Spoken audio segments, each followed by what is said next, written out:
చేతుల్లో 30 లక్షల రూపాయలతో మొదలుపెట్టిన ఒక చిన్న స్టార్టప్ గ్లోబల్ జైంట్ అన్న JBL, Sony, Apple and Samsung లాంటి కంపెనీస్కి పోటీ ఇస్తూ చాలా తక్కువ టైంలో జనాలందరి ఫేవరెట్ బ్రాండ్లా ఎదిగింది.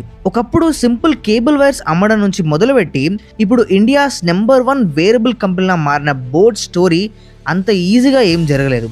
బోట్ కంపెనీని స్టార్ట్ చేయకముందు అమన్ గుప్తా ఆల్రెడీ 5 చిన్న స్టార్టప్స్ని మొదలుపెట్టి ఫెయిల్ అయ్యిండు. వాటి నుండి నేర్చుకున్న లెసన్సే బోట్ కంపెనీని ఇంత ఫాస్ట్గా గ్రో అయ్యేలా చేసింది. ఈ వీడియోలో అసలు బోట్ కంపెనీ ఎలా స్టార్ట్ అయింది, ఎలా పెద్ద జైంట్స్ని బీట్ చేసింది అండ్ ఇంత సక్సెస్ అచీవ్ చేసిన తర్వాత ఇప్పుడు బోట్ ఎందుకు కంటిన్యూస్ లాస్లోకి వస్తుంది, అలానే కంపెనీ ఎందుకు పడిపోతుంది, అమన్ గుప్తా అండ్ ఆయన ఫ్రెండ్తో కలిసి కంపెనీ లోపల నుంచి ఎందుకు ఎగ్జిట్ అవుదామని చూస్తున్నారో, ఇలా ఈ క్వశ్చన్స్ అన్నిటికీ ఆన్సర్ ఈ వీడియోలో చెప్పాను. మొత్తం వీడియో చూసి మీకు ఏం నచ్చిందో కామెంట్ సెక్షన్లో చెప్పండి. 2013లో అమన్ గుప్తా, సమీర్ మెహతా ఇద్దరు కలిసి ఇమాజిన్ మార్కెటింగ్ అనే కంపెనీని స్టార్ట్ చేశారు.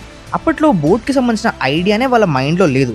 ఇది జస్ట్ ఒక ట్రేడింగ్ కంపెనీలా స్టార్ట్ అయింది. అంటే చైనా నుండి మొబైల్ యాక్సెసరీస్ని ఇంపోర్ట్ చేయించుకొని ఇక్కడ కొంచెం ఎక్కువ ధరకు అమ్ముకుంటారు. అంటే ప్రజెంట్ ఉన్న ఈ కామర్స్ బిజినెస్ లాంటిది. అలా చైనా నుండి కొన్ని వైర్లు తెప్పించుకొని ఇక్కడ అమ్ముకుంటూ బిజినెస్ చేస్తూ ఉండే. కానీ ఆ టైంలోనే స్మార్ట్ ఫోన్స్ మార్కెట్ బాగా గ్రో అవుతూ ఉండే. ఇండియాలో Micromax, lava, Redmi, Oppo, Vivo ఇలాంటి కంపెనీ సేల్స్ అన్ని పెరుగుతూ వచ్చినాయి. అలాంటి టైంలో మొబైల్ యాక్సెసరీస్ నుంచి పౌచెస్ డిమాండ్ పెరిగింది, వైర్ ఇయర్ ఫోన్స్ డిమాండ్ పెరిగింది, ఎస్డి కార్డ్, ఇలా వీటన్నిటి డిమాండ్స్ పెరుగుతూ వచ్చింది. అండ్ అందులో అమన్ గుప్తాకి ఇయర్ ఫోన్స్ మార్కెట్లోకి వెళ్ళాలని ప్లాన్ చేస్తూ ఉండే. అండ్ వాళ్ళు చేస్తున్న పని కూడా ఎలాగో ఇంపోర్ట్ చేయించుకున్న ప్రొడక్ట్స్ అమ్మడమే కాబట్టి దాంట్లో వాళ్ళు కొంచెం నేర్చుకుంటూ ఉన్నారు. మనం చూస్తే OnePlus ఎలా అయితే ఇండియాలోకి వచ్చి ఒక రెవల్యూషన్ క్రియేట్ చేసిందో బోట్ కంపెనీ కూడా సేమ్ అలాంటి స్ట్రాటజీనే యూజ్ చేసింది. అయితే 2019లో మనం ఎక్కడ చూసినా కామన్ గా వినిపించిన మొబైల్ కంపెనీ పేరు OnePlus. వాళ్ళు వాడే ఈ నెవర్ సెటిల్ అనే స్లోగన్ మాత్రం ఎక్కడున్నా వినిపించేది.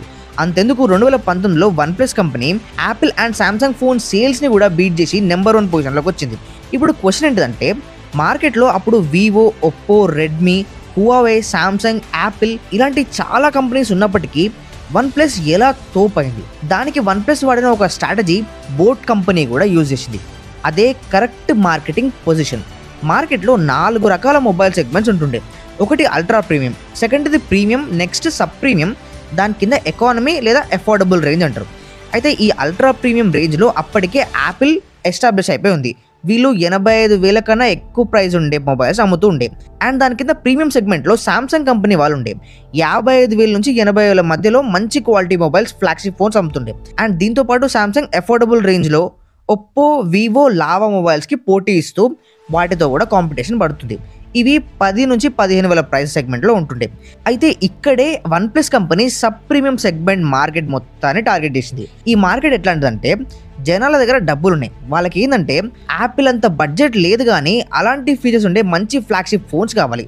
సో దానికోసం OnePlus మార్కెట్ మొత్తాన్ని అనాలిసిస్ చేసి 25,000 నుంచి 45,000 మధ్య రేంజ్లో మంచి ఫీచర్స్తో ఉండే బెస్ట్ ఫోన్స్ని లాంచ్ చేసింది. దాంట్లో ఎలాంటి బ్లోట్వేర్ ఉండదు, ఎలాంటి అడవైన యాప్లు ఉండవు, క్లీన్ యూఐతో ఒక మంచి ప్రీమియం ఫీల్ ఇచ్చే ఫోన్స్ లాంచ్ చేసింది. అప్పటి వరకు ఇలాంటి మార్కెట్లో ఎవ్వరూ కాలు పెట్టలేదు అండ్ ఈ మార్కెట్ని ఏ ఒక్కరూ ఎక్స్ప్లోర్ చేద్దామని చూడలేదు. అలా OnePlus మొట్టమొదటిసారిగా రావడం వల్ల చాలా బాగా క్లిక్ అయింది. అండ్ దీన్ని నెక్స్ట్ లెవెల్కి తీసుకెళ్లిన స్ట్రాటజీ రాబర్ట్ డౌనీ జూనియర్తో యాడ్ చేయించడం. అప్పట్లో ఇండియాలో ఐరన్ మ్యాన్ అన్న, రాబర్ట్ డౌనీ జూనియర్ అన్న అందరికీ తెలుసు. సో OnePlus వాళ్ళు ఈయనతో యాడ్ రన్ చేయించడం వల్ల మన సబ్కాన్షియస్ మైండ్లో OnePlus అనేది ఒక premium smart phone, Apple and సామ్సంగ్కి ఎందులోనూ తీసిపోదు అనే విధంగా మన మైండ్లో రిజిస్టర్ అయిపోయింది. అండ్ అదే 2019లో అవెంజర్స్ ఎండ్ గేమ్ క్రేజ్ ఇండియాలో ఉండడం వల్ల ఈయనతో యాడ్ చేయించడం, ఇలా ఇవన్నీ సింక్ అయ్యి OnePlus ఆ సంవత్సరం ఘోరంగా సేల్స్లో రికార్డు క్రియేట్ చేసి పెట్టింది. దాన్ని బోట్ కంపెనీ ఎలా వాళ్ళ కంపెనీకి లింక్ చేసుకుందంటే, 2016లో ఎప్పుడైతే యాపిల్ వైర్లెస్ ఇయర్పాడ్స్ లాంచ్ అయ్యాయో ఆ టైంలో జియో రెవల్యూషన్ కూడా ఇండియాలో స్టార్ట్ అయింది. అలానే జనాల ఫోన్లో ఎక్కువ వాడడం, వాళ్ళ స్క్రీన్ టైం అనేది పెరుగుతూ వచ్చింది. అలా హియరబుల్ మార్కెట్లో కూడా కొత్తగా హెడ్ ఫోన్స్ రావడం, వైర్లెస్ ఇయర్ ఫోన్స్ రావడం మొదలైనవి. అలా టైం గడుస్తూ 2018 వచ్చేసరికి సేమ్ ఈ ఇయర్ ఫోన్ సెగ్మెంట్ కూడా ఇలానే 4 కేటగిరీస్లో డివైడ్ అయింది. Ultra premium, premium, sub premium and affordable range. ఈ అల్ట్రా ప్రీమియంలో already Bose and Apple company 15,000 నుంచి 17,000 రేంజ్లో already headphones, earphones అమ్ముతూ ఉన్నాయి. అండ్ దాని కింద ప్రీమియం సెగ్మెంట్లో జేబీఎల్ కంపెనీ ఒక్కటి ఈ 10,000 రేంజ్లో ఇయర్ ఫోన్స్ అమ్ముతూ ఉండే. అండ్ 5,000 నుంచి 10,000 సెగ్మెంట్లో సెన్హైజర్ అనే కంపెనీ ఉండే. అండ్ దాని కింద ఉండే సెగ్మెంట్ అఫోర్డబుల్ సెగ్మెంట్లోనే మిగతా కొత్తగా వచ్చే కంపెనీస్ అన్నీ ఎంటర్ అయిపోయినాయి. ఎందుకంటే చాలామంది మిడిల్ క్లాస్ వ్యక్తులు ఏ ఫోన్ కొన్నా కానీ అది కూడా ఒక మంచి క్వాలిటీ ఇయర్ ఫోన్స్కి 1,000 నుండి 5,000 పెట్టడానికి రెడీగా ఉన్నారు. అలా Mivi, Skullcandy, Noise and boAt companies ఈ లాస్ట్ అఫోర్డబుల్ ప్రైస్ సెగ్మెంట్లో పుట్టుకొచ్చినాయి. ఈ 4 కంపెనీస్ ఉన్నప్పటికీ ఈ కంపెనీస్లో బోట్ ఎలా స్టాండ్ అవుట్ అయిందంటే, అప్పట్లో బోట్ కంపెనీ లాస్లోకి వెళ్ళినా పెద్ద ఖర్చు అయినా పర్లేదు అని చెప్పేసి వాళ్ళు హార్దిక్ పాండ్యాతో ఒక యాడ్ని షూట్ చేయించారు. ఆయనకి 4-5 కోట్లు ఇచ్చిండొచ్చు.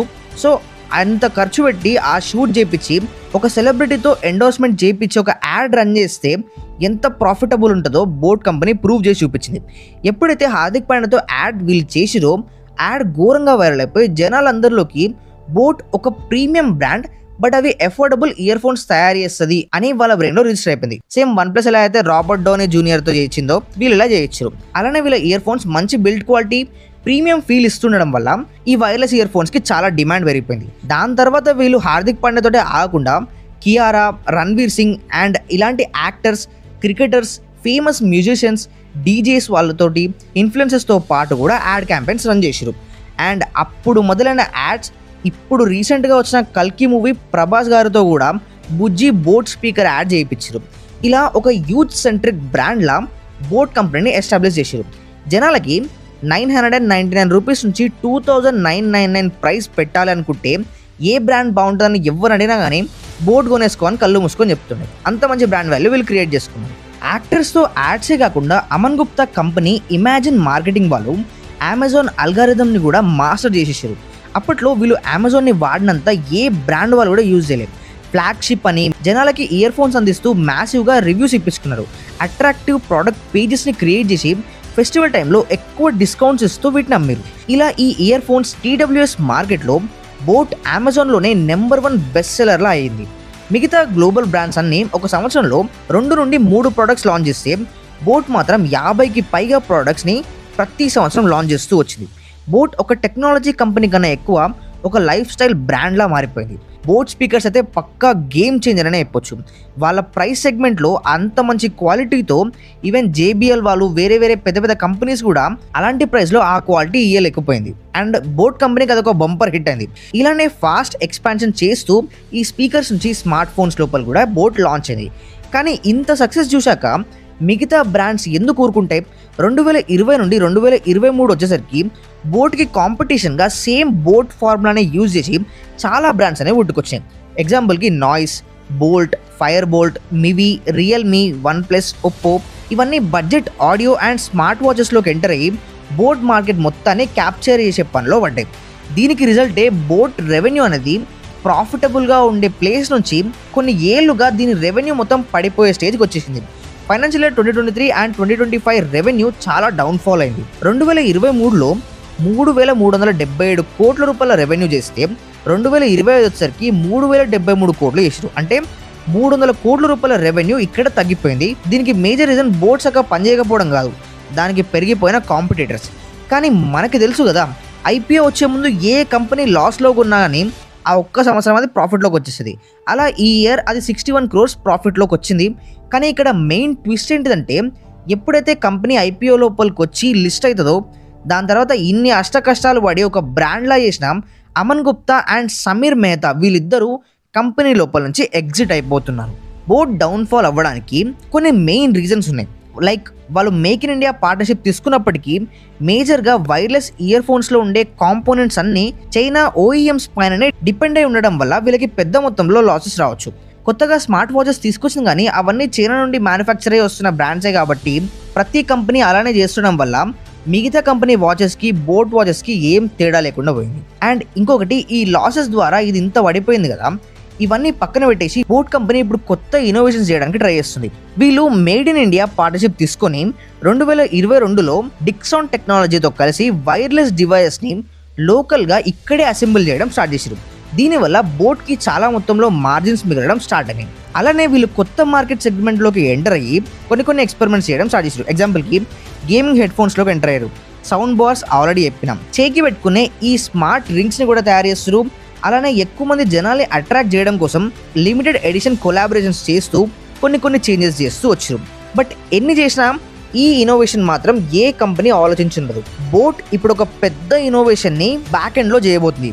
2025లో బోట్ కంపెనీ HRDWYR వాళ్ళతో కలిసి వాళ్ళ పార్ట్నర్షిప్లో ఇండియాలో మొట్టమొదటి ఆడియో చిప్స్ని డిజైన్ చేయబోయే ప్రాజెక్ట్స్ని స్టార్ట్ చేసింది. దీనికి ఇండస్ 111 అనే పేరు పెట్టింది. దీనివల్ల యూజ్ ఏంటిదంటే ముందు వీళ్ళు ఆడియో చిప్స్ ద్వారా ఈ మార్కెట్ లోపలికి ఎంటర్ అవుతారు. అలా చాలా కంపెనీస్కి ఆడియో చిప్స్ తయారు చేస్తూ చైనా మీద రిలయబిలిటీ తగ్గించుకుంటారు. అండ్ దాంతోపాటే ఈ చిప్స్లో వాళ్ళు ఎక్సెల్ అవుతున్న కొద్దీ ఇప్పుడున్న ఎన్విడియా కంపెనీ లాగా వీళ్ళు కూడా మిగతా కంపెనీస్కి చిప్స్ తయారు చేయడం స్టార్ట్ చేస్తారు. ఆ విధంగా ఒక ఆడియో కంపెనీలా స్టార్ట్ అయ్యి దీన్ని మంచి టెక్ కంపెనీలా మార్చొచ్చు. మేబీ అందుకే ఇప్పుడు ఈ కంపెనీ ఫౌండర్స్ బోట్ కంపెనీ నుండి ఎగ్జిట్ అయ్యి ఈ కొత్త కంపెనీ కోసం వర్క్ చేస్తూ ఉండొచ్చు. ఇంకోటి, బోట్ యాపిల్ ఎకోసిస్టమ్ లాగా వాళ్ళ వాచెస్ని, రింగ్ని, హెడ్ఫోన్స్ని ఇలా వీటన్నిటిని కనెక్ట్ చేద్దామని చూసింది. బట్ అది అంత బాగా సక్సెస్ఫుల్ అవ్వలేదు, కానీ ఆ ప్రాసెస్లో కూడా ఉంది. ఇలా మేజర్గా ఇప్పటి వరకు Tier 1 సిటీస్ని, పెద్ద పెద్ద సిటీస్ని టార్గెట్ చేసిన బోట్ వాళ్ళు Tier 2, Tier 3 లోపల కూడా ఎంటర్ అయిపోయి ఎక్స్పాన్షన్ చేస్తుంది. ఒక సైడ్ నుంచి బోట్ కంపెనీ మొత్తం జనాల దగ్గరికి రీచ్ కావాలని కష్టపడుతుంది. ఇంకొక సైడ్ నుంచి కంపెనీ ఫౌండర్స్ కొత్తగా స్టార్ట్ చేసే పనిలో ఉన్నారు. సో ఈ వీడియోలో బోట్ IPO గురించి ఏం మాట్లాడలేదు. అండ్ ఈ కంపెనీలో ఫ్యూచర్లో ఇన్వెస్ట్ చేయొచ్చా చేయొద్దా, దీని స్కోప్ ఎంత ఉంది, ఇలాంటివి ఏవి డిస్కస్ చేయలేదు. ఈ వీడియోలో కేవలం కంపెనీ ఎలా మొదలైంది, ఎలా ప్రాఫిటబుల్ అయ్యి ఒక రెవల్యూషన్ తీసుకొచ్చి మళ్ళీ లాస్లో పడిపోయి కంబ్యాక్ ఇవ్వాలని చూస్తుందో ఈ డీటెయిల్స్ అన్నింటినీ కవర్ చేసినాం. మీకు స్టాక్ మార్కెట్ మీద ఇంట్రెస్ట్ ఉంటే మన లెర్న్ విత్ SV ఛానల్ని సబ్స్క్రైబ్ చేసుకోండి. అండ్ డీమ్యాట్ అకౌంట్ ఇప్పటి వరకు ఓపెన్ చేసుకోకపోయి ఉంటే ఈ వీడియో డిస్క్రిప్షన్లో Angel One యాప్కి సంబంధించిన డీమ్యాట్ అకౌంట్ లింక్ ఎలా ఓపెన్ చేసుకోవాలనే వీడియో ఇచ్చాను. అక్కడ క్లిక్ చేసి మీ ఫస్ట్ డీమ్యాట్ అకౌంట్ని ఓపెన్ చేసి మీ ఇన్వెస్టింగ్ జర్నీని స్టార్ట్ చేయండి. ఫ్రెండ్స్, ఇది వీడియో ఒకవేళ బోట్ IPO వస్తే ఆ వీడియోని ఈ ఛానల్లో అప్లోడ్ చేస్తాం. మీకు ఈ వీడియో మొత్తంలో ఏ పార్ట్ ఎక్కువగా నచ్చిందో కామెంట్ సెక్షన్లో చెప్పండి. And see you in the next video and thank you for watching. This is Sai Vardhan signing off.